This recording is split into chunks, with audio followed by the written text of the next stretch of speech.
እግዚአብሔር ከኛ ጋር ሆኖ ሰይጣንን ባንድ ማማተብ ራሱ ምናሳድድ አይነት ሰዎች ከሆነና ያን ስልጣን ከተሰጠን ጭራሽ ስንቆርብና ወደ ጌታ ስንቀርብ ደግሞ ሰይጣን ይሸሻል እንጂ አይቀርበንም። እንዳው ሊቀርበን እንዳውም ይከብደዋል፣ አይችልም።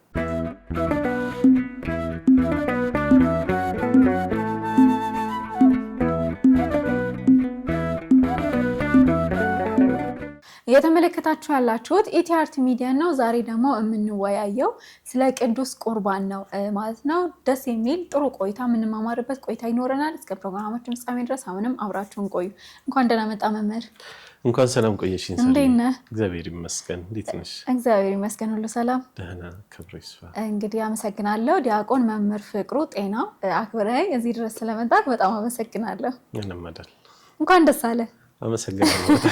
እንግዲህ አሁን ከትንሽ ወራት በፊት በስርዓተ ተክሊል ጋብቻ አድርገሃልና በሚዲያችንም ስም ያው አንተ ቤተሰብ ነህ፣ በሚዲያችንም ስም ያን የማለት ሰዓት ስላላገኘን እንኳን ለዛ ክብር አበቃክ ለማለት እንወዳለን። በጣም አመሰግናለሁ። እግዚአብሔር ያክብርልኝ። ትዳር እንዴት ነው ይባላል? ይባላል በደንብ። ትዳር እንዴት ነው? እስቲ ወደ ርዕሳችን ከመግባታችን በፊት አሁን ላይ ብዙ ወጣቶች በጊዜ እያገቡ ነው። ከዛም ባሻገር ደግሞ በጣም ብዙ ካየቅ ዓለማዊ ሰርጎች እየቀሩና በቤተክርስቲያን መንፈሳዊ ሰርጎች እየተጠናከሩ መጥቷል። ይበል የሚያሰኝ ነው። ግን በዚሁ አጋጣሚ እንደው ያለህን ነገር ለወጣቶች ጠቅላላ አድርገህ ትነግረን። በጣም ደስ ይላል። አሁን እንዳልሽው በእኛ ጊዜ ላይ በወጣቶች ደረጃ ያለው የቤተክርስቲያን ሱታፌ በቤተክርስቲያን ላይ ያላቸው መልከታ ለወጥ ማለቱ ከቀድሞ አንጻር በጣም ደስ ይላል። ወደ ቤተክርስቲያን መጥተው ስርዓታቸውን መፈጸማቸው ሁላ በጣም ደስ የሚያሰኝ ነገር ነው። እንግዲህ ትዳር ላይ እግዚአብሔርን ማስቀደም አይደል ትልቁ ነገር። ለዚህ ነገር ደግሞ እግዚአብሔርን አስቀድሞ በቅዱስ ቁርባኑ ሶስተኛ አካል እግዚአብሔርን ማስገባት እጅግ ጠቃሚ ነገር ነው።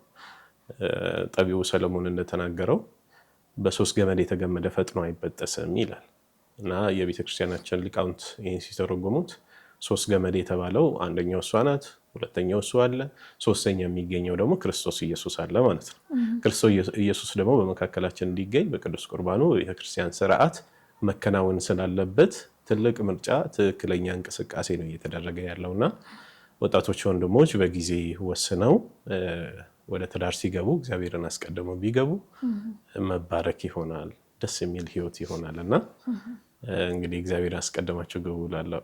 በጣም እናመሰግናለን። እግዚአብሔር አምላክ በትዳራችሁ ሁሌም ደስተኛ ያርጋችሁ፣ ይቅደምላችሁ። አሜን። ዛሬ እንግዲህ መምህር ልናወራ የተገናኘ ነው ስለ ቅዱስ ቁርባን ነው። ስለ ቅዱስ ቁርባን በጣም ብዙ የሚነሱ ጥያቄዎች አሉና በውስጥ መንገድም በጣም ብዙ መልእክቶች ይደርሱናል። እንደው እስቲ በመጀመሪያ ቅዱስ ቁርባን ማለት በራሱ ምን ማለት ነው? ምንድን ነው? በጣም ጥሩ። ቅዱስ ቁርባን እንግዲህ ቁርባን የሚለውን ለብቻ ስንመለከት የግዕዝ ቃል ነው። መባ ስጦታ ማለት ነው። መባ ስጦታ ብሎ ይተረጉማል። ይሄ በቤተክርስቲያናችን ትርጓሜ ቅዱስ ቁርባን የጌታችን የኢየሱስ ክርስቶስ ስጋውና ደሙ ነው። ለምእመናን የሚሰጥበት በስርዓተ ቅዳሴው ስርዓተ አምልኮ በስርዓት ተፈጽሞ የቅዳሴውም መጨረሻ ወይም ግቡ ይሄ ስርዓተ አምልኮ የሚፈጸምበት ዋና ሴንተሩ ቅዱስ ቁርባን ነው። አንድ ሰው ቅዳሴ ከተሳተፈ በኋላ ቅዱስ ቁርባኑን ተቀብሎ ወደ ቤቱ መሄድ አለበት ማለት ነውና ለምእመናን ሁሉ የተሰጠ ልዩ ምግብ ነው። የሰማይ እንጀራ ነው። ከሰማይ የወረደ እንጀራ ነው። ጌታችን ኢየሱስ ክርስቶስ በራሱ የመሰረተው ስለሆነ ትኩረት እንዳንነሳው ራሱ መስርቶታል። እንግዲህ በማቴዎስ ወንጌል ምዕራፍ 26 ከቁጥር 26 ጀምረን ስንመለከት ጌታችን ኢየሱስ ክርስቶስ እንጀራን አነሳ፣ ባረከ፣ ቆረሰ፣ ይሄ ስጋዬ ነው አላቸው። ጽዋውንም አነሳ፣ አመሰገነ፣ ይሄ ደግሞ ስለእናንተ ለኃጢአት ይቅርታ ይሆን ዘንድ የሚፈስ የአዲስ ኪዳን ደሜ ነው ብሎ ሰጥቷቸዋል። ስለዚህ ራሱ የመሰረተው ሚስጥር ነው ማለት ነው። ቅዱስ ቁርባን ጌታችን ኢየሱስ ክርስቶስ ራሱ የመሰረተው ነው። ለምእመናን ደግሞ ልዩ ምግብ ነው፣ ሰማያዊ ምግብ ነው። ልክ ለስጋችን እንደምንመገበው ሁሉ ለነፍሳችን፣ ለመንፈሳዊ ህይወታችን ቅዱስ ስጋውን ክቡር ደሙን መቀበል ያስፈልገናል እና ለምእመናን ምሳ ሆኖ የተሰጠ ነው። ታላቁ አባት አባ ጊዮርጊስ ዘጋስጫ በመጽሐፈ ሚስጥር ላይ ለምእመናን ምሳ ይሆን ዘንድ ሙሽራው በሙሽሪት አዳራሽ ይታረዳል ይላል። ሙሽራው ክርስቶስ ኢየሱስ ነው። ሙሽሪት ቅድስት ቤተክርስቲያን ናት። እንግዲህ ሙሽራ ክርስቶስ ኢየሱስ ራሱ ሙሽራ ሆኖ እያለ በሰርጉ ዕለት ላይ በራሱ ሰርግ ላይ ሌሎች ድግሶችን አይደለም ያቀረበው፣ እንጀራ አይደለም ያቀረበው፣ የራሱን ስጋና ደም ነው የሰጠው ማለት ነው። እና በዮሐንስ ወንጌል ምዕራፍ 6 ቁጥር 54 ላይ ስጋዬን የበላ ደሜን የጠጣ የዘላለም ሕይወት ያገኛል። አይሽ ይሄ ጥቅስ አሁን ዝነኛ ጥቅስ ነው አይደል? ሁሉም ሰው ያውቀዋል። እና የዘላለም ሕይወትን ለማግኘት ክርስቲያን የሆነ ሰው ዕለት ዕለት ሊመገብ የሚገባው ምግብ ቤተክርስቲያን ዕለት ዕለት ትሰጣለች ማለት ነው። ይሄን መቀበል ያስፈልጋልና ስጦታችን ነው፣ ምሳችን ነው፣ ለኛ የተሰጠ ምሳ ነው። አባ ጊዮርጊስ ዘጋስጫ እንደዚህ ነው የገለጸው። ስለዚህ ሙሽራው ክርስቶስ ኢየሱስ ዕለት ዕለት በሙሽሪት አዳራሽ በቤተክርስቲያን ውስጥ እየተሰዋ መስዋዕት ሆኖ ቅድም ስጦታ ብለን አይደል? መስዋዕት ሆኖ ለክርስቲያኖች የተሰጠ ልዩ ምግብ ነው፣ ምግባችን ነው ማለት ነው። እና ምሳ ሆኖ የተሰጠንን የጌታችን የኢየሱስ ክርስቶስ ስጋውና ደም ምሳሌ አድርጎ በማቴዎስ ወንጌል ምዕራፍ 22 ላይም ይሄን አንስቷል። ስለ መንግስተ ሰማያት ሲናገር መንግስተ ሰማያት ለልጁ ሰርግን ያዘጋጀ ንጉስን ትመስላለች ይችላል። ለልጁ ሰርግን ያዘጋጀ ንጉስ ሁሉን ነገር ያለው ነው፣ ንብረት አለው፣ ስልጣን አለው፣ ምንም ማድረግ ይችላል። እና ድግስ ደገሰ። ያ ድግስ እንደቀላል የሚቆጠር አይደለም፣ ወይም እንደ ተራ ሰው አይነት ድግስ ሊሆን አይችልም። መቼስ ንጉስ ስለሆነ ይከበራል። ንጉስ ጠርቶ የሚቀርም አይኖርም። ጥሪ ያደረገ እንዳለመታደል ሆኖ ብዙዎች በዚህ ሰርግ ላይ ሊሳተፉ አልፈለጉም። ሌላው እርሻ አለብኝ፣ ንግድ አለብኝ ብሎ መልስ የሰጠ አለ። ሌላው ደግሞ ጭራሽ እንዳውም የተላኩትን ሎሌዎችን በድንጋይ መተው እንደገደሏቸው ምሳሌ መድኃኒታችን ኢየሱስ ክርስቶስ ተናግሯልና ይሄ ድግስ ሰማያዊ ድግስ ነው። ለልጆቹ የተዘጋጀ ለክርስቲያኖች የተዘጋጀ ምሳ ድግስ የጌታችን የኢየሱስ ክርስቶስ ስጋውና ደሙ ነው እና ምሳ ሆኖ የተሰጠን ምግባችን ሆኖ የተሰጠን ቅዱስ ቁርባኑ ነውና ቅዱስ ቁርባን በቤተክርስቲያናችን እይታ ይሄን ይመስላል ማለት ነው። ምግብ ሆኖ ተሰጥቶናል ማለት ነው። በጣም ጥሩ መምህር፣ በጣም ቆንጆ አድርገ ነው እንደ መግቢያ የገለጽከው ማለት ነው። ከዛ በኋላ በጣም ብዙ የሚጠየቁ ጥያቄዎች አሉ። አሁን ቅዱስ ቁርባን ከመቀበላችን በፊት የምናደርጋቸው ስርዓቶች አሉ፣ ቤተክርስቲያናችን ያስቀመጠችልን ስርዓቶች አሉና ግን ብዙ ሰው ሲጠይቅ ሁሉም ሰው የራሱ የሆነ ግንዛቤ ነው ያለውና ቋሚ ወጡ ስርዓት የትኛው ነው? ለምሳሌ ስንት ሰዓት ነው መጾም ያለበት? ከመቁረባችን በፊት ምን ማድረግ አለብን? ምንስ መዘጋጀት አለብን? የሚሉ ጥያቄዎች በጣም በብዙ ይነሳሉ። የተለያዩ መልሶችም ይሰጡባቸዋል እና ይሄ ነገር እንዴት ነው? በቤተክርስቲያናችን ስርዓት ያለ ምክንያት ወይም ደግሞ ያለ ምሳሌ የሚሆንበት አንዳች ነገር የለም። ትውፊት አይደለ? ቤተክርስቲያናችን ያለ ትውፊት ህልውናዋ የለም ማለት። ትውፊት በቤተክርስቲያን ውስጥ አስፈላጊ ነገር ነው። አባቶች ያስተማሩትን ቅዱሳን ያስተማሩትን መያዙ ተገቢ ስለሆነ ማለት ነውና በቤተክርስቲያናችን ስርዓት ያለውን ክፍተት ሁሉም በየራሱ አይነት ነገር ሲተረጉመው ያለ ማጣቀሻ ያለ አባቶች ንግርት በራሱ የሚያነሳ ከሆነ ስህተት ይሆናል። ግን በስርዓትና በተጻፉ እንዲሁም ደግሞ ቅዱስ ጳውሎስ እንደተናገረው ማለት ነው ሁለተኛ ተሰሎንቄ ምዕራፍ 2 ቁጥር 15 ላይ በቃላችንም ቢሆን በትምህርታችን ያስተማርናችሁን ወግ ሁሉ ያዙ ይላል አይደል? ያ ወግ ተብሎ የተገለጸው ሐዋርያት ሁሉንም የተናገሩትን ያስተማሩትን ነገር ጽፈው አላቀረቡልንም ወይም አላዘጋጁልንም። በቃል ያስተማሩት አለ ማለት ነው። ያ በቃል ያስተማሩት ትውፊት ሆኖ በቤተክርስቲያን ውስጥ ይተላለፋል እና ለቅዱስ ቁርባኑ ክብር ሲባል የሚደረጉ ነገሮች አሉ። ወይም ወደ ቅዱስ ቁርባኑ ስንመጣ መቼስ መቅሰፍት እንዳይሆንብን ሐዋርያ ቅዱስ ጳውሎስ እንደተናገረው ለቆሮንቶስ ሰዎች ይህን ተናግሯል አይደል? ለእናንተ መቅሰፍት እንዳይሆንባችሁ ወይም ፍርድ እንዳይሆንበት አንድ ሰው ሳይዘጋጅ ወደ ቅዱስ ቁርባኑ መምጣት የለበትም። ስለዚህ ቅዱስ ቁርባንን ስንቀበል በሰዓት ደረጃ ከሆነ 18 ሰዓት እንጾማለን። ይህም 18 ሰዓት እንዲሁ አይደለም፣ ምሳሌ ያለው መድኃኒታችን ኢየሱስ ክርስቶስ ለእኛ መከራ የተቀበለበትን ሰዓታት ቆጥረን ነው ማለት ነው። ሐሙስ ማታ 3 ሰዓት ነው የተያዘው በጌቴሴማኒ በሚጸልይበት ጊዜ አይደል? ከደቀ መዛሙርቱ ጋር ይሁዳ ወታደሮቹን ይዞ መጣ። ስለዚህ ጌታችን ኢየሱስ ክርስቶስ ከዛች ጊዜ ጀምሮ በነቀያፋ ቤት እየተገረፈ እየተተፋበት ያን ስቃይ ሁሉ እኛ መገረፍ ያለብን እሱ እየተገረፈልን በእኛ ቦታ ገብቶ ዋጋ የከፈለበትን ያን ፍቅር እያሰብን እንጾማለን እና ከዛ ከ3 ሰዓት ጀምሮ ነፍሱን እስከሰጠበት 9 ሰዓት ስንት ይሆናል? 18 አይደል? 18 ይሆናል እና የ18 ሰዓት በዚህ ምክንያቱ ነው የምንጾመው። ዝግጅታችን መሆን ያለበት እንግዲህ ያለ ንስሐ መቼስ ወደ ቅዱስ ቁርባን መምጣት ተገቢ አይደለም አይደል? ንስሐ መግባት አለብን፣ መጸጸት አለብን። በድያለሁ፣ ኃጢአት ሰርቻለሁ፣ ስለ ኃጢአቴ ደግሞ ይቅርታ አድርግልኝ ብሎ በንስሐ አባት በኩል ወደ እግዚአብሔር ማቅረቡ ተገቢ ነው። ስለዚህ የሰው ልቡ ንጹህ ሆኖ እንዲቀርብ ኃጢአቱን ለእግዚአብሔር ተናዞ እንዲቀርብ ይሄ ንጽህና ከአንድ ክርስቲያን ይጠበቃል። ሲቀጥል የሰውነት ንጽህናውን መታጠብ አለበት፣ ልብሱን ማዘጋጀት አለበት እና ደግሞ ቂም በቀል ሳይዝ በንጹህ ልቦና ክርስቶስ ኢየሱስ ፍቅር ነው። አንድ ማሰብ ያለብን ነገር እንግዲህ የእሱ ስጋውና ደሙን ለመቀበል ከሄድን እርሱ ፍቅር አይደለም?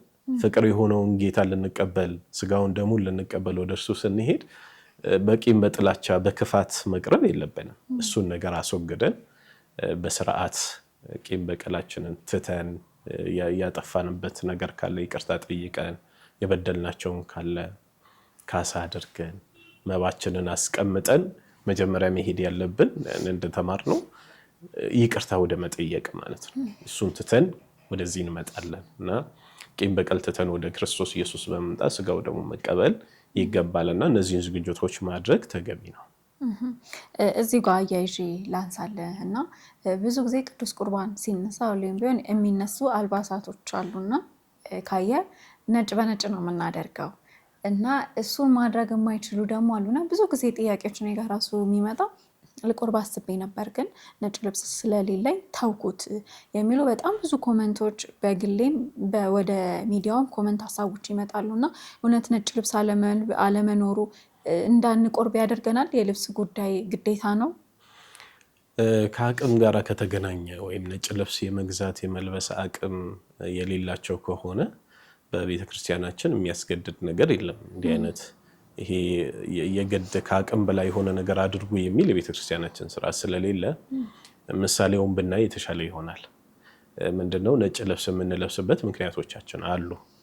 እንግዲህ የትንሣኤ ሙታን ምስክር ነው ጌታችን ኢየሱስ ክርስቶስ ከሙታን መካከል ተነስቷል የሚል እሱም በስርዓት የምንናገርበት ነጭ ልብስ በመልበስ ነው። ሌላው ወደ ቤተክርስቲያን ስንገባ ነጭ ለብሰን የምንገባበት ምክንያቶቻችን አሉ አይደለ? ልክ ቤተክርስቲያን ስንገባ ብዙ ጊዜ ነጠላ ለብሰን ነው። ነጭ መልበሳችን እሱ መልእክት አለው። ወሶበቦይነ ውስተ ጽርከኒ ኢሊ ከመንዕነ ቀዋሚያን በውስተ መንግሥትከ የሚል የግብፅ ሰዓታት መጽሐፍ ላይ የተቀመጠ ጥቅስ አለ። ይህ ምንድነው? ወደ ቅጥር ቤተክርስቲያን ወደ ቅጥር ግቢህ በገባን ጊዜ በመንግስተ ሰማያት እንደቆምን እናስባለን ይላል። ስለዚህ ወደ ቤተክርስቲያን ግቢ ውስጥ መግባታችን ራሱ በመንግስተ ሰማያት መቆም ነው። መንግስተ ሰማያት ስንገባ ደግሞ የምንለብሰው የጸጋ ልብሳችን የሆነው ነጭ ነው አይደል? እሱ ምስክርነትን ለማመልከት ነው ነጭ ለብሰን ወደ ቤተክርስቲያን የምንገባው እና ካየንም መጽሐፍ ቅዱስ ላይ በተደጋጋሚ ክርስቶስ ኢየሱስ ከሙታን መካከል ከተነሳ በኋላ እነ ማርያም መግደላዊት ወደ መቃብሩ ሲሄዱ ቅዱሳን መላእክት ታይተዋል። መጽሐፍ ቅዱስ ላይ ነጭ ለብሰው ነው የሚለው አይደል? እንደገና ደግሞ ወደ ሰማይ ሲያርግ ጌታችን ኢየሱስ ክርስቶስ በሐዋርያ ሥራ ምዕራፍ 1 ከቁጥር 9 ጀምረን ስንመለከት ወደ ሰማይ ሲያርጉ ክርስቶስ ኢየሱስ ሲያርግ የተመለከቱት ያ ምስክርነት ሊሰጡ ነው። ልክ ክርስቶስ ኢየሱስ ወደ ሰማይ እንደወጣ ተመልሶ ይመጣል የገሊላ ሰዎች ወይ ለምን በዚህ ቆማቸዋል ብሎ የሚጠይቀው መልአክ የሚጠይቁት ነጭ የለበሱ ናቸው። አየሽ ከሰማይ የሚመጣው ነጭ የለበሱ መሆኑ ያ በዛ ሱታፌ ውስጥ እዛ ውስጥ እንሳተፋለን መንግስተ ሰማያት እንገባለን የሚለውን ምልክት ስለሚያሳይ ነጭ እንለብሳለን በጸጋ ልብስም ስለሚመሰል ማለት ነው። ከዛም ደግሞ በራዕየ ዮሐንስ ምዕራፍ 7 ቁጥር 9 ላይ ነጫጭ የለበሱ በበጉ ፊት ቆሙ ይላል። በበጉ ፊት የተባለው በመድኃኒታችን በኢየሱስ ክርስቶስ ፊት ማለት ነው። ያ መንግስተ ሰማያት ስለሆነ ወደ ክርስቶስ ኢየሱስ ስንሄድ ነጭ ለብሰን መሄዱ እሱ ምልክት ይሄ ሁሉ ምሳሌ ያለው ማለት። ስለዚህ መልበሱ እጅግ ተገቢና መልእክት ያለው ነው። የሌለው ከሆነ ግን እንደው ነጭ የሌለው ሆኖ ግን ተዘጋጅቶ አሁን ያልናቸውን መስፈርቶች አሟልቶ ንስሐ ገብቶ ቂም በቀሉን ትቶ ይቅርታ ጠይቆ መጥቶ ቁርባን ሊቀበል ብሎ ግን ነጭ ልብስ ስለሌለው ብቻ ይቅር እንዳይወስድ አይባልም። ይቀበላል፣ መቀበል ይችላል ማለት ነው። የግድ ሆኖ አይደለም ግን መልእክቱና ምሳሌነቱ ይሄን ሁሉ የያዘ ስለሆነ መልበስ የምንችል ሰዎች ለብሰን ያን ማድረግ። ሌላው ደግሞ የክርስቲያናዊ ስነ ምግባር አንዱ ለአንዱ ሼር ማድረግ አለበት አይደል? መስጠት አለበት። መቼስ የምጽዋት ሰዎች መሆን መቻል አለብን። እንዲህ አይነት ስነ ልቦና ያላቸው መቅረብ የሚፈልጉ ሰዎችን እኛም ከቨር ማድረግ ከቻለን ብናደርገው ተገቢ ነው። ቤተክርስቲያንም በዚህ ልክ ልታደርግ ይገባል እና ይሄ ሁሉ ምሳሌ ስላለው የግድም ባይሆን ለዚህ ሁሉ ምሳሌ ሲባል ወደ ቤተክርስቲያን ስንገባ ነጭ ለብሰን ብንገባ ስንቀበል ቅዱስ ቁርባኑን ነጭ ብንለብስ እጅግ አስፈላጊና ተገቢ ነገር ነው። የተቆረበበት ልብስ ከዚህ ደግሞ ሳንወጣ የተቆረበበት ልብስ ድጋሚ ለሌላ ነገር አይውልም የሚሉ ሀሳቦችም አሉ፣ ስርዓትም አለ አይደለ? በቃ አንድ ሰው ዛሬ በዚህ አሁን በለበሰው ልብስ ከቆረበ ከዚህ በኋላ የቁርባን ልብሱ ነው፣ ውጭ ላይ መልበስ አይችልም ይባላል። ይህ እስከምን አንጻር ነው? አዎ እንግዲህ ይሄ አሁን መንፈሳዊ መልእክቱ ነው ወይም ሚስጥሩን ብንመለከት በጣም አስፈላጊ ነው ብዬ አስባለሁ። የጸጋ ልብሳችን ክርስቶስ ኢየሱስ ነው። ቅዱስ ቁርባኑን ስንቀበል ክርስቶስ ኢየሱስን እየለበስን መሆኑ መታወቅ መቻል አለበት እና በጣም ትኩረት ማድረግ ያለብን እሱ ላይ ነው። የለበስነው ስጋ ወይም ይሄ የለበስነው መድኃኒታችን ኢየሱስ ክርስቶስ ኢየሱስን ልበሱት ተብሎ ስለተጠቀሰ ማለት ነው። ክርስቶስ ኢየሱስን ስንለብስ ወደ ኃጢአት ስፍራ መሄድ የለብንም፣ ወደ በደል መሄድ የለብንም፣ ቀድሞ ወደ ተውነው ልብስ መመለስ የለብንም። ይሄ ትተነው ይቅርታ ጠይቀንበት ኃጢአት ነው ብለን ንስሐ የገባንባቸው ነገሮች ላይ ተመልሰን ወደዛ ኃጢአት መግባት የለብንም። ይሄኛውን መልእክት ብናየው እጅግ የተሻለ ነው የሚሆነው እና ደግሞ የለበስናቸው ለብሰን ወደ ቤተክርስቲያን የገባን የቆረብንበት ልብስ ለጊዜያዊ ማለት ማውለቅ የለብንም። ያን የተቀበልንበትን ራሱን ለብሰን ቢሆን እጅግ የተሻለ ነው የሚል የአባቶች አስተምህሮ አለ። ግን ትልቁ ሚስጥሩ ግን እዚህ ላይ ማየት ያለብን ተገቢ ነው ያም ማድረግ የለበስነውን ልብስ ለብሰን መችስ 2-3 ቀን አይደለም ለዕለቱ ነው አይደል? ለዕለቱ እኮ ነው አታውልቆ የለበሳችሁትን የሚባለውና ትልቁ ሚስጥር ማየቱ ግን ተገቢ ነው። የለበስነው ጌታችን ኢየሱስ ክርስቶስን ስለሆነ የክርስቶስን አካል ከዘማዊ አካል ጋር አንድ ታደርጎ ዘንድ ይገባል እንዴ ብሎ እንደሚጠይቀው አግባብነት የለውም አይደል? ወደ ኃጢአት አትመለሱ፣ ወደ ተዋችሁት ልብስ ተመለሳችሁ ለመልበስ አትሞክሩ የሚለው መልእክት ሚስጥራዊና የቤተክርስቲያናችን መልእክት ያለውን ነገር እሱም ብንይዝ እጅግ የተሻለ ነውና አለማውለቃችንን ከሱ ጋር እያይዘን እንመልከት ለማለት ነው። በጣም ጥሩ። አሁን ደግሞ ከቁርባን በኋላ ስለሚደረጉ ስርዓቶች እናወራና ድሮ የቆረበ ሰው ብቻውን መሄድ አይችልም፣ ሰይጣን ይተናኮለዋል ይባል ነበረ። እናቶቻችን አባቶቻችን ይሉ ነበር። የቆረበ ሰው አብሮ መተኛት አይችልም፣ የቆረበ ሰው በበላበት ሳህን መብላት አይችልም፣ ከቆረበ ሰው ጋር ቀርቦ ምግብ መመገብ ራሱ አይቻልም ይባላል። እውነት እነዚህ ስርዓቶች ትክክለኛ ስርዓቶች ናቸው ወይስ ከቆረበን በኋላ ምንድን ነው ትክክለኛው ስርዓት? የቤተክርስቲያናችን ሕግና ስርዓት ምንድን ነው? በጣም ጥሩ። እንግዲህ ቆርበን ከወጣን በኋላ ብቻችንም መሄድ የለብን፣ ሰይጣን ይመታናል። አንዳንድ ደግሞ ብረትም ይዘው የሚሄዱ አሉ። ሲተኙም ደግሞ ትራሳቸው ላይ ብረቱን አድርገው የሚተኙ አሉ። ሲቀመጡም ሰው እንዳይጠፋ ልክ እንደ አራስ ቤት ሰው እንዳይጠፋ ብቻቸውን ከሆኑ ሰይጣን ይመታቸዋል ይባላል። እንግዲህ ከቆረብን እኛንን መምታት ያለብን ሰይጣንን እና ስንቆርብ ኃይል በእኛ ላይ እንደሚሆን ያን ማሰብ አለብን። እግዚአብሔር ከኛ ጋር ከሆነ ማን ይችለናል ይላል ቅዱስ ጳውሎስ። እግዚአብሔር ከኛ ጋር ሆኖ ሰይጣንን በአንድ ማማተብ ራሱ የምናሳድድ አይነት ሰዎች ከሆነንና ያን ስልጣን ከተሰጠን ጭራሽ ስንቆርብና ወደ ጌታ ስንቀርብ ደግሞ ሰይጣን ይሸሻል እንጂ አይቀርበንም። ሊቀርበን እንዳውም ይከብደዋል፣ አይችልም። ሰይጣን የማይቋቋማቸው ነገሮች እነዚህ ናቸው። ልክ ለእግዚአብሔር አምልኮ ስናቀርብ ስንሰግድለት ደስተኛ አይሆንም ሰይጣን፣ ደስ አይለውም በዚህ ጉዳይ። እንደዚሁም ደግሞ ቅዱስ ቁርባኑን ስንቀበል ወደ ጌታችን ኢየሱስ ክርስቶስ ስንመለስ ደስተኛ አይሆንም እና እዚህ ላይ መረዳት ያለብን የሰይጣን ፍላጎቱ ይሄ ነው። በቃ ወደ ቁርባን እንዳንመጣ ይፈልጋል ሰይጣን። ምክንያቱም እኔ ቆርቤ አሁን ብቻዬን መሆን የለብኝም በሚል ሰበብ ብቻ ራሱ የሚተው ሰው ብዙ ነው አይደል? በዛው የሚጠፋ ሰው ይበዛል። ግን አይደለም። የእግዚአብሔርን ኃይል አለማመንን ነው የሚያመለክተው እኮ ይሄ። የእግዚአብሔርን ኃይል የምናምን ከሆነ እኮ ሰይጣን ከእግዚአብሔር ኃይል ጋር አይነጻጸርም፣ ሊደርስም አይችልም። አይደለም ከእግዚአብሔር ጋር እኛ በእርሱ አምነን እንኳን ሰይጣን ላይ ስልጣን ያለን ነን አይደል? ማሳደድ የምንችልበት አይነት ስልጣን የተሰጠን ስለሆነ ስለዚህ እነዚህ ነገሮች ማሰቡ እጅግ ተገቢ ነው የሚሆነው። ያ ግን እንደው እንደ አንዳንድ ጊዜ አንዳንድ ቦታ ላይ እንደ ባህል አይነት ነገር ይነሳና ክርር አድርገው ይይዙታል። ከዛ በሱ ይቀጥላል እንጂ ቤተክርስቲያናችን ስርዓት ብቻችሁን አትሆኑ ተኝታችሁም ዋሉ የሚል የለም። በተደጋጋሚ እንዲህ አይነት ነገሮችም ይነሳሉ አይደል? ከቆረብኩ እኔ የትም መንቀሳቀስ አልፈልግም ይባላል እና እንዳውም ቆርበን ስንወጣ የኛ የሆነው በእኛ ላይ ያለው ጸጋ ለሌሎች እንዲካፈል ብናደርገው ተገቢ ነው። የታመሙትን ሄደን ብንጠይቅስ? ስንት መከራ ውስጥ ያሉ ሰዎች አሉ። እነሱ ጋር ሄደን ያገኘነውን ከክርስቶስ ኢየሱስ ያገኘነውን በረከት እነሱ ጋር ተቀምጠን እግዚአብሔር አለ እኮ አይዟችሁ ማለት ብንችልስ? ከዚህ ይሄ ነው የሚጠበቅብን እኮ አይደል? ስንቆርብ ማድረግ ያለብን ይሄ ነውና እነዚህ አይነት እንዲሁ ጣልቃ ገባ አይነት ነገር ትምህርቶች አሉ። ግለሰቦች ያነሱት ነው እንጂ ቤተክርስቲያናችን በእግዚአብሔር ኃይል የምታምን ስለሆነ ማንም ክርስቲያን ከቆረበ በኋላ ብቻውንም ቢሄድ ከሰውም ጋራ ቢመገብ ከሰው ጋራም ባይሆን የእግዚአብሔር ኃይል ከእርሱ ጋር ስላለ ማንም ሊያጠቃው አይችልም ነው።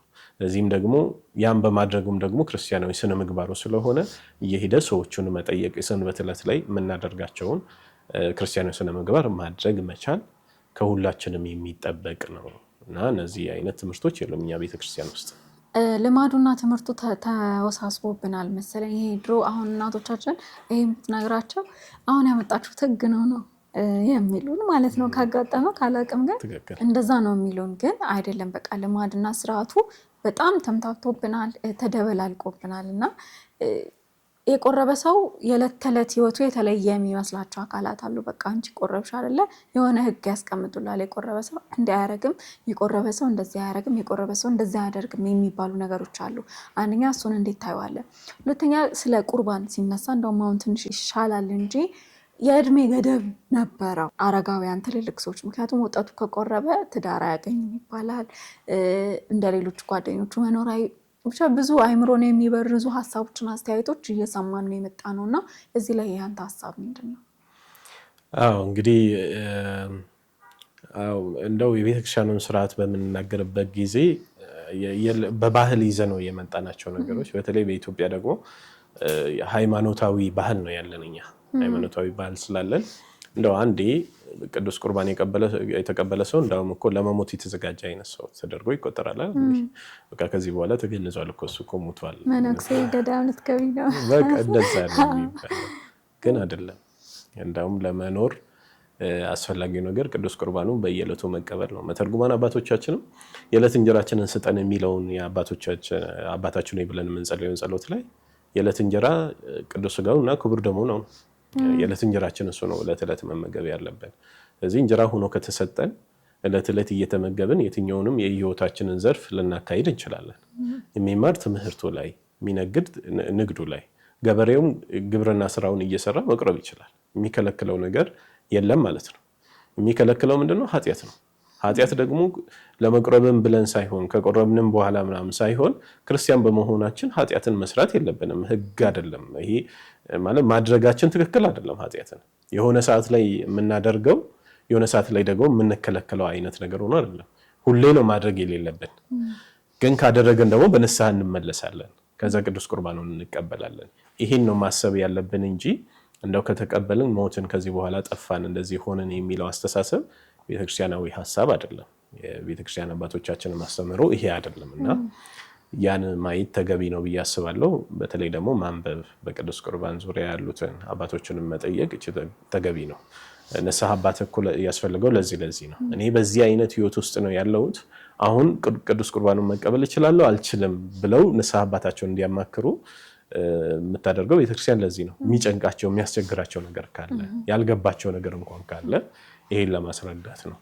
ሌላው ወደ ሁለተኛው ሀሳብ ስንመጣ የእድሜ ገደብ እንግዲህ ያው በልጅነታችን የምንሰማ ነበረ እንደዛ። አሁን ሰምተሽ ከሆነ 15 ዓመት ከሞላሽ በቃ ሴት ልጅ የወር አበባ ማየት ስትጀምር በቃ ይባላል። በቃ ከዚህ በኋላ መቅረብ አችልም ይባላል። ለምን ይመስልሻል ግን? እኔ እንጃ አሁን ላይ ሳስበው ለምን እንደዛ እንደተባለ ራሱ ግራ ነው የሚገባኝ። በቃ የወር አበባውን ማየት ስትጀምር ቁርባን ማቆም አለባት። አብዛኛው ሰው እንደዛ ነው ቁርባን ያቆመው።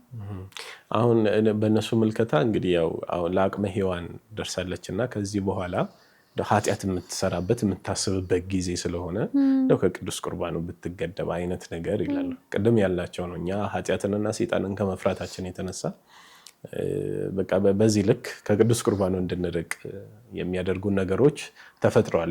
የሆነ ጊዜ ላይ እንዲህ አይነት ሀሳቦች ይነሳሉ። እንዳልሽው አሁን እንኳን ይሄ ነገር እየቀረ ነው። የእድሜ ገደብ እንደሌለው ሰው ሁሉ እየተረዳ ነው ማለት ነው፣ የቤተክርስቲያንን ትምህርት እያወቀ ሲመጣ እና ያ ሀሳብ እናቶቻችን የሚጨነቁት ለዛ ነው። ኃጢአት ይሰራሉ ከዚህ በኋላ ብለው ነው የሚጨነቁት።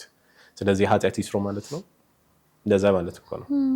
ማለት ከዚህ በኋላ ኃጢአት ይሰራሉ አይቁረቡ ማለት ለኃጢአት ተፈቅዶላቸዋል ይስሩ አይነት ነገር ነው የሚሆንብን። ይልቁንም እንግዲህ ስርዓት አለው መቼስ የወር አበባ የመጣባት ሰሞን ላይ ቅዱስ ቁርባንን መቀበል አይቻልም። በሱ ጊዜ ተጠብቃ በሌላ ጊዜ ግን ንስሐ ገብታ አሁን ያልናቸውን የሚያስፈልገው መስፈርት ካሟላች በኋላ ቅዱስ ቁርባንን መቀበል ትችላለች ማለት ነው። የእድሜ ገደብ የለውም። መጽሐፍ ቅዱስም የቤተክርስቲያናችንም አስተምህሮ በዚህ እድሜ ላይ ቁረቡ፣ በዚህ እድሜ ሰዓት ደግሞ እንዳትቆርቡ የሚል የቤተክርስቲያናችን ትምህርት የለም።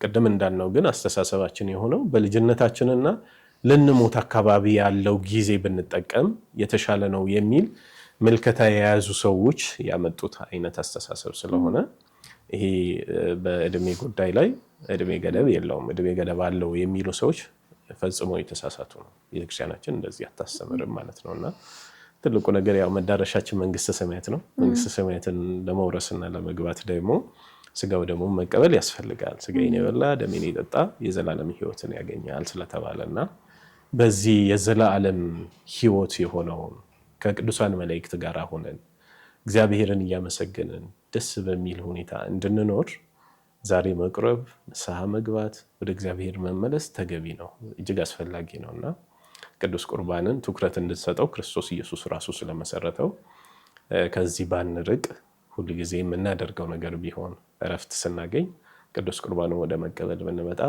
እጅግ የተሻለና ተገቢ ነገር ነው ለማለት እወዳለሁ። እዚህ ጋር እንደው አንድ ለማንሳት አንዲት ልጅ ነች፣ በቅርበት ማውቃት ልጅ ነች እና ቆረበች። ለቤተሰብ አልተናገረችም። ለቤተሰብ ብትናገር እንደሚያስቆሟት ታውቃለች እና ከቆረበች በኋላ ለቤተሰቦቿ ትናገረች። ያው ስትገባ ማየታቸው አይቀርም እና እናቷ በጣም ነው ያለቀሱት። በጣም ማለት እሳቸውም ቆራቢ ናቸው፣ በጣም አክራሪ ኦርቶዶክስ ናቸው። ግን በቃ ልጄ ላታገባ ነው እንዴ ብለው በጣም ነው ለምን በዚህ ጊዜሽ በዚህ እድሜሽ ለምን ይሄን አደረግሽ? በቃ ከዚህ በኋላ ላታገቢ ነው? እኔ ቁርባንና ትዳር ምን እንደሚያገናኘው ራሱ አላውቅም። ብዙ ጊዜ እንደዛ እያያሳል ለሴት ልጅ በቃ አንድ የቆረበች ሴት አታገባም። ስፔሻሊ ወጣት ከሆነች በቃ አታገባም፣ ላታገባ ነው ይባላል። እና እንደውም ያገናኘው ነገር አለ ትዳርና ቁርባን?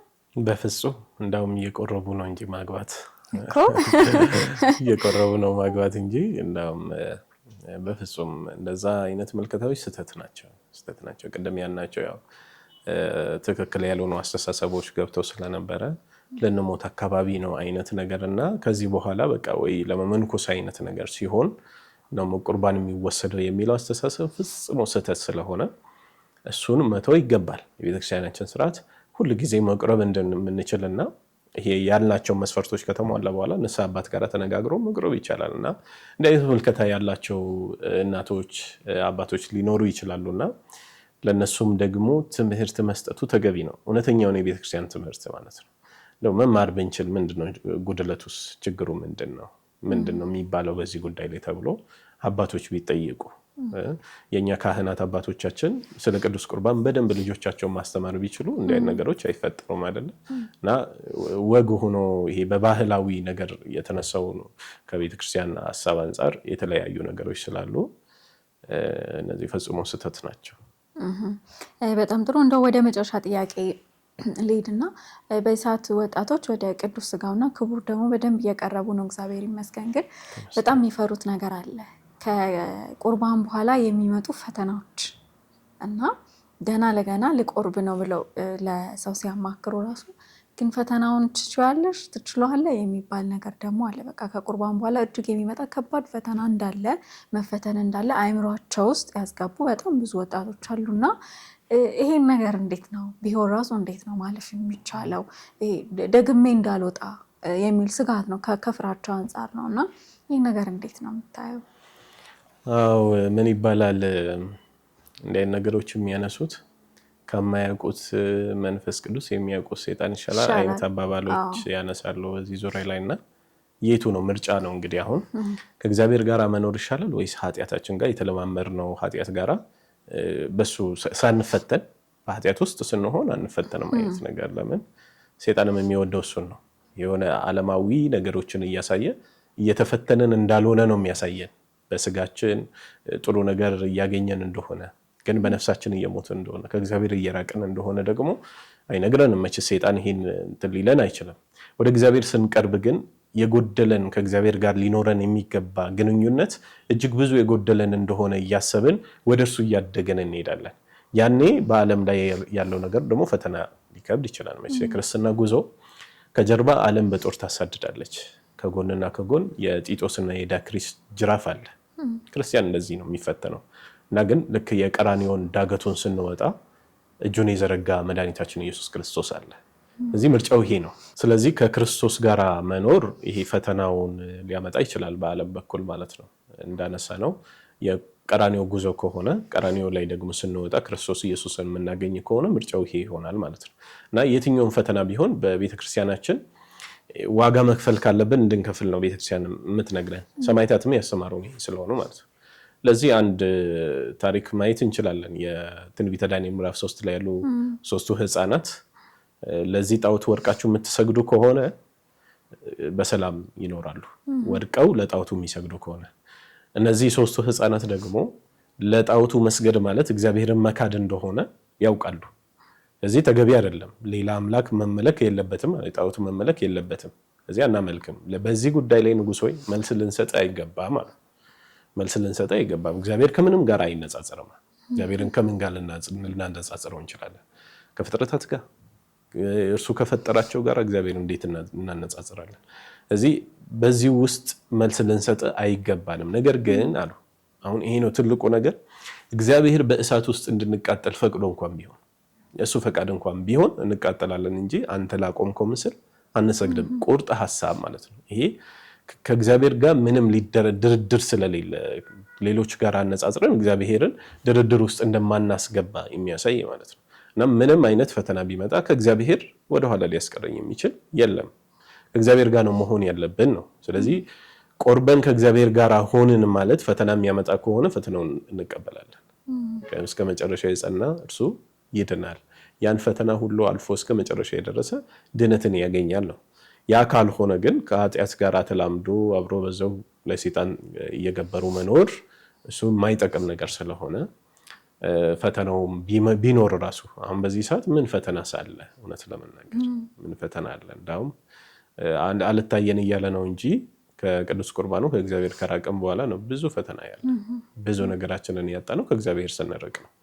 እና ወደ እግዚአብሔር ስንመጣ እንዳውም ጥሩ ነው ያለው ነገር ከእግዚአብሔር ጋር በንጽህና መኖር፣ ከእርሱ ጋር መመላለስ፣ ከእርሱ ጋር መሆን። እግዚአብሔር የሚረዳ አምላክ ነው። ስለኛ የሚዋጋ ጌታ ነው። እዚህ እግዚአብሔር ከኛ ጋር እንዲሆን ወደ ቅዱስ ቁርባኑ አብልጠን መምጣት ያስፈልጋል እንጂ ጭራሽ ፈተና ይኖረዋል ብሎ መራቁ ትክክል አይደለም። የዕብራውያን ምዕራፍ 11 ቁጥር 23 ላይም እንደዚሁ የሙሴን ታሪክ ሲያነሳ ሙሴ እንግዲህ በእምነት እምቢ አለ የተባለበት አለ። የፈርዖን ልጅ እንዳይባል በእምነት እምቢ አለ። ኃጢአትን እምቢ ብለን ወደ ክርስቶስ እንመጣለን። ከዚያስ በግብፅ ከሚገኝ ደስታ ይልቅ ከክርስቶስ ሕዝብ ጋር ከእግዚአብሔር ሕዝብ ጋር መከራ መቀበልን መረጠ ነው የሚለው። ስለዚህ ምርጫው ይሄ ነው። ከእግዚአብሔር ሕዝብ ጋር ሆኖ ከእግዚአብሔር ጋር ሆኖ መከራ መቀበልን ወይም ፈተና መቀበልን ወይም ደግሞ በግብፅ ያለውን ደስታ ተካፍሎ ጣዖት እያመለኩ ኃጢአት እየሰሩ መኖር። ምርጫው እንደዚህ ነው የሚሆነው ማለት ነው። ስለዚህ ከክርስቶስ ጋር ሆነን ብንፈተን አይሻልም? ይሻላል። በስንት ጣም አይገናኝም። በትልቁ እሱ የተሻለ ነው የሚሆነው። የተሻለውን መያዙ ተገቢ ነውና እንግዲህ ቤተሰቦቻችን ይህን ፕሮግራም የሚከታተሉ ሁሉ ቅዱስ ቁርባንን መቀበል እንደው የሆነ እድሜ ላይ የሚሰጥ እንዳልሆነ መረዳት አለባቸው። ማንም ሰው የሚሰራው መስሪያ ቤት ላይ እየሰራ ቅዱስ ቁርባንን መቀበል ይችላል። ማንም ሰው ወጥቶ እንደሚገባው ሁሉ ቅዱስ ቁርባኑን ተቀብሎ ስራውን እየሰራ ወጥቶ መግባትን ይችላል። አይከለክልም። ይሄን ማለት ነው።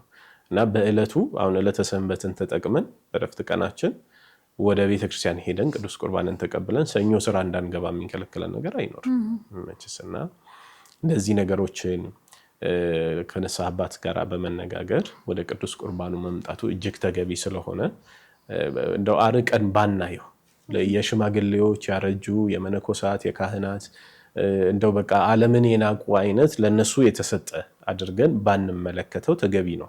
ለኛ የሚጠቅም ለሁላችንም ይሆን ዘንድ የተሰጠ ስጋውና ደሙ ስለሆነ የህይወት እንጀራ ስለሆነ ከህይወት እንጀራ አይራቅም፣ ወደ ህይወት ይመጣል እንጂ ወደ ህይወት እንጀራ ይመጣል እንጂ እና ከዚህ ምግብ ተሸሽቶ አይኬድም። ወደዚህ ምግብ መተን ይልቁንም መቋደስ ይገባናል ለማለት እወዳለሁ። በጣም አመሰግናለሁ መምህር። እዚህ ጋር አንድ ሀሳብ ለመጨመር ያክል እንደውም ቅዱስ ቁርባን ከተቀበሉ በኋላ በጣም ብዙ ልጆች ህይወታቸው በጣም ብዙ ደግሞ ይበራላቸዋል። ይሄ በቃ ፈተና ይገጥማቸዋል ተብለው ገብተው ግን በተቃራኒው ህይወታቸው በጣም የተሳካ ስራቸው፣ ትዳራቸው፣ ጓደኝነታቸው፣ ብዙ ነገራቸው ደግሞ በጣም የተሳካ አሉ፣ የዳኑ አሉ። በጣም ከሚታመሙበት በሽታ በብዙ ነገር ያልተፈወሰ በሽታ ከቅዱስ ቁርባን በኋላ በጣም ብዙ የዳኑ ልጆች አሉ። እኔም በቅርብ ማውቃቸው እና መድኃኒትም ነው። በቃ ይሄ መድኃኒታችን ነው። እንደውም ለተዘበራረቀብን ነገር ትዳራችን ተዘበራርቋል፣ ተነጋግረን ሄደን እንቁረብ። ስራችን አልተስተካከለም፣ ሄዶን እንቁረብ።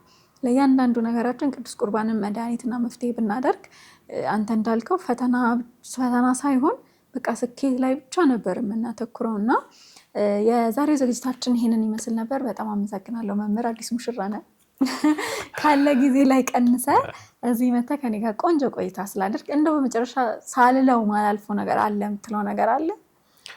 በቃ ይሄ ነው አሁን ያነሳሽው በጣም ወሳኝ ነገር ነው። ምክንያቱም ቅዱስ ቁርባንን ስንቀበል ነው እንዳውም ነገሮች ሁሉ የሚስተካከሉልን እና ምንድነው እዚህ ላይ ማየት ያለብን ሰይጣን የሚያወራው ነገር አለ ማለት ነው። እዚህ ላይ አየሽ በቃ ከቁርብ ምናልባት ፈተና ይገጥማል፣ ክፉ ነገር ላይ ትወርቃለህ። ይሄ የቤተክርስቲያን ድምፅና የመንፈስ ቅዱስ ድምፅ አለመሆኑን ሁሉም ቢለየው የተሻለ ይመስለኛል። እንደው በጎ ነገሩ ደግሞ መስማት መቻል አለብን። ፈተናም ቢኖር ራሱ እንቋቋማለን የሚለውን ቁርጥ ውሳኔ ይኖረን ለማለት ነውና አመሰግናለሁ ሰርዬ። እኛም በጣም እናመሰግናለን ጊዜን ሰውተህ ስለመጣ። እግዚአብሔር አምላክ ያክብርልን። እናመሰግናለን። አሜን። ተመልካቾቻችን ዛሬ እንግዲህ ስለ ቅዱስ ቁርባን ከመምህር ፍቅሩ ጤናው ጋር በጣም ደስ የሚል ቆይታ አድርገናል። ብዙ ነገር ተምሬበታለሁ እኔም በራሴ እናንተም እንደተማራችሁበት ተስፋ አድርጋለሁ ማለት ነው። ሀሳብ አስተያየት ካላችሁ በታች በኮመንት ሴክሽናችን ስር አስቀምጡልን፣ እኛ መልሰን ወደ እናንተ እናቀርባለን። የዛሬው ፕሮግራማችን ይህን ይመስል ነበር። በቀጣይ በሌላ እንግዳ እስከምንገናኝ ድረስ ቸር ቆዩልን።